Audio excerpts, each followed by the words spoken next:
thank you all for gathering here today under the very oppressive Florida sun. And it is so important that we gather, that we find community amongst one another. Because obviously the heat of the sun is not the only oppression that we face. We gather here to celebrate ourselves, take joy in who we are, in the wake of all that we've gone through this past year and beyond.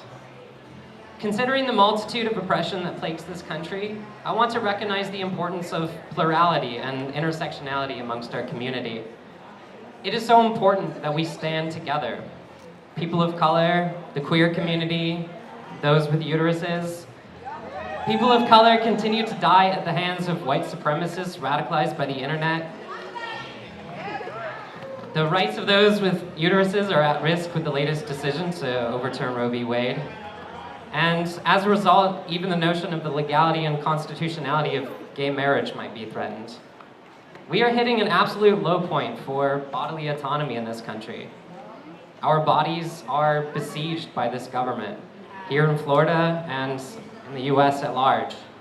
We are all being attacked with almost no repercussions. And I cannot forget about my dear trans people. This year has seen a record number of anti-trans legislation, especially at the state government level. For trans and non-binary youth, thoughts of suicide have increased from 42 to 52%, which is already a really terrible statistic to begin with. We have got to do better. We have got to demand more of our government, our fellow citizens. We are failing ourselves and our children and future generations. And if we don't get what we want, then we need to yell a little louder. We need to scream. We need to fight until we have secured the rights that we deserve, that all oppressed people in this country deserve.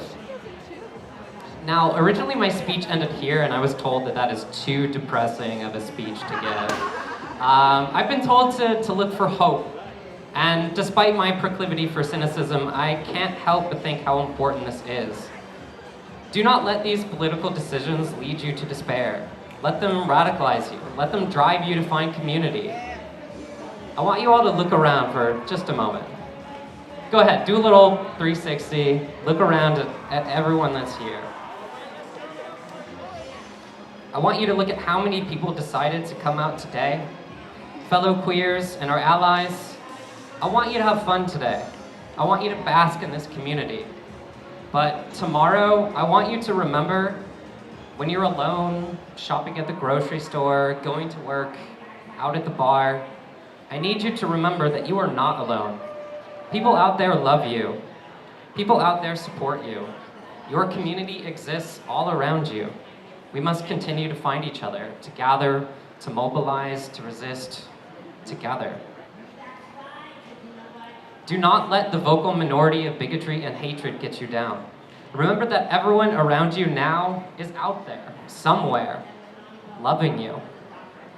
If you don't believe me, if you can't find us, remember that you have the Naples Pride Center to help you. Come to our support groups, make connections, make friends. I promise that we will help you keep your sanity in the wake of everything that is happening in the US. Together we can make this country a better, safer place to live. Before I wrap up, I was asked that we all take a moment of silence to remember all the victims that we have lost to any number of things like COVID, the various wars going on, domestic violence, hatred, and gun violence. So if we could just take a moment of silence for just a little bit.